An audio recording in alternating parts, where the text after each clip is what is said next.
ایک زمانے میں ایک دور دراز کی سلطنت میں ایلڈرک نامی ایک نوجوان شہزادہ رہتا تھا۔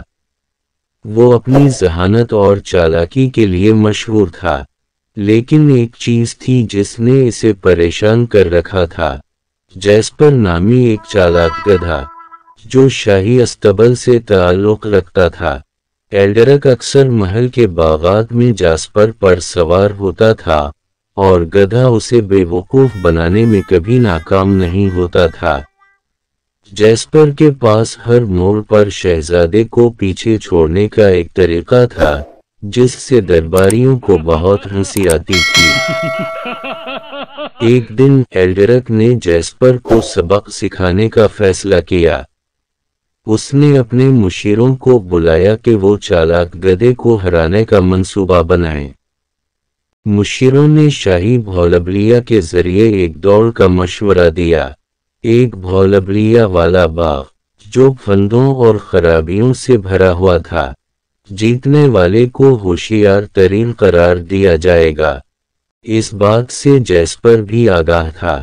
ساتھ ہی گدھے جیسپر کی خاموشی اور اطمینان سے کافی حیران تھے۔ وہ بہت پرسکون تھا۔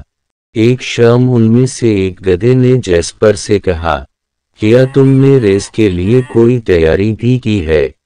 اس پر جیسپر نے کہا، میں گدھوں سے ریس کے لیے تیاری نہیں کرتا۔ یہ بات سن کر سب گدھے ہنہنانے لگے۔ یہ بات شہزادہ بھی سن چکا تھا۔ اسے بہت غصہ آیا مگر وہ خاموش رہا۔ ریس کا دن آ پہنچا۔ یہ باغ سرسبز و شاداب باڑوں کا ایک بھولبلیا تھا جس کے ہر کونے میں کوئی نہ کوئی باڑ چھپی تھی۔ شہزادے کو یقین تھا کہ وہ آخرکار جیسپر کو پیچھے چھوڑ دے گا۔ جیسے ہی ریس شروع ہوئی، دونوں نے ایک موڑ سے دوسرے موڑ تک دوڑ لگائی۔ گدھے نے ایک مستحکم برتری برقرار رکھی۔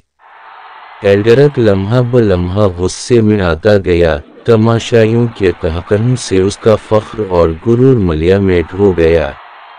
اس نے ہر طرح کا حربہ آزمایا، لیکن جیسپر کو ہمیشہ یہ معلوم ہوتا تھا کہ کون سا راستہ اختیار کرنا ہے۔ شہزادے کے اندر مایوسی اور غصہ ابل پڑا۔ اس نے جیسپر کی حرکتوں میں پہلے سے زیادہ شرارت محسوس کی۔ تاہم جیسے ہی وہ آخری سٹریج پر پہنچے، جیسپر اچانک رک گیا اور اس نے شہزادے کو گزرنے دیا۔ ایلڈرک نے فائنل لائن عبور کی اور وہ فاتح ٹھہرا۔ وہ جیسپر کی طرف متوجہ ہوا، لیکن جو کچھ اس نے گدھے کی آنکھوں میں دیکھا وہ شکست نہیں بلکہ حکمت اور مہربانی تھی۔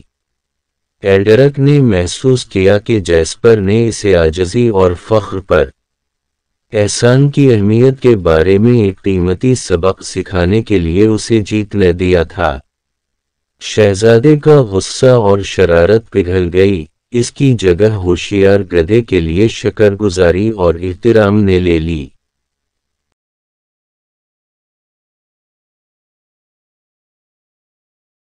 اس دن کے بعد سے شہزادے نے کبھی جیسپر سے شرارت یا برا سلوک نہ کیا۔ وہ سمجھ چکا تھا کہ جیسپر عام گدھوں کی طرح نہیں تھا، اور یہ بھی کہ گدھوں کے ساتھ گدھا نہیں بننا چاہیے۔